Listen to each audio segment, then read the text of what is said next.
Dating Senador Antonio Trillanes IV naghain ng reklamong plunder laban kina Senator Christopher Bongo at dating Pangulong Rodrigo Duterte. Ang detalye sa report ni Isaiah Mirafuentes.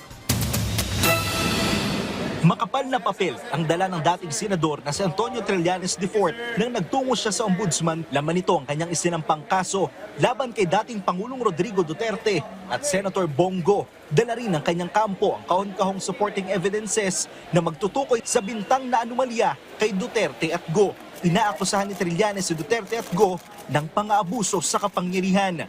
Base kasi sa kanyang pagsisiyasat, mayroong nagkakahalagang 7 bilyong pisong infrastructure project ang pamilya ni Go na inaward sa kanila noong mayor pa si Duterte sa Davao City hanggang sa maging presidente ito. Alam naman natin na magkadugtong ang bituka ni Bongo at Duterte, kaya hindi niya pwedeng ipagkaila na hindi na impluwensyahan ito. Ayon pa kay Trillanes, nasa 200 kontrata ang nakuha ng dalawang kumpanya. Pinaghatian niya ito ng CLTG Builders na pagmamayari ng ama ni Bongo at Alfredo Builders na company-owned naman ng kanyang kapatid. At karamihan dito nasa Davao City at Davao Region. Ang ebidensya po dito ay mga kontrata mismo galing sa DPWH. Ito po ay nakuha ko nung ako po ay senador pa, tapos dinagdagan namin nung iba pang mga dokumento nung natapos na ako. Pinagbibintangan na rin ni Trillanes si Bongo na may koneksyon sa pamilya Diskaya matapos makapag-secure niya ito ng kontrata noong 2017 sa pamamagitan ng joint venture ang CLTG Builder ng ama ni Go at St. Gerard Construction ng mga Diskaya. Nasa 5 project na nagkakahalaga ng mahigit sa 800 milyong piso ang proyektong nakuha nila.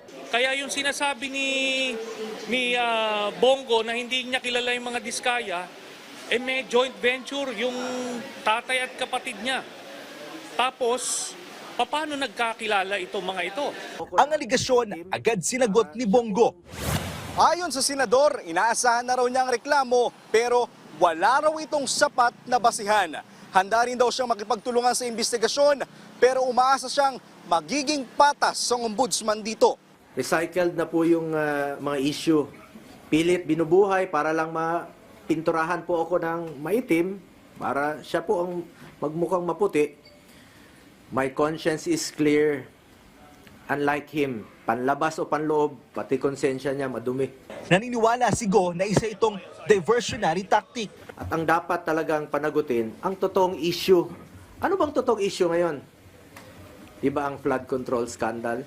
To Trillanes, you are barking at the wrong tree.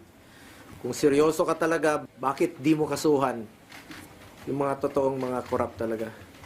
Bakit di mo kasuhan yung mga financials mo? Yung mga contractor. Matapos sa ombudsman, ipapasa rin niya ni Trillanes ang reklamo sa ICI. Ayon naman sa ICI, bukas sila sa impormasyong ibibigay sa kanila ni Trillanes. Kung may information na kailangan makuha from the senator, titingnan namin if they have any information to share with us, as long as it's credible, it has basis, it has legal basis, then we will welcome that. Isaiah Mirafuentes para sa Pambansang TV sa Bagong Pilipinas.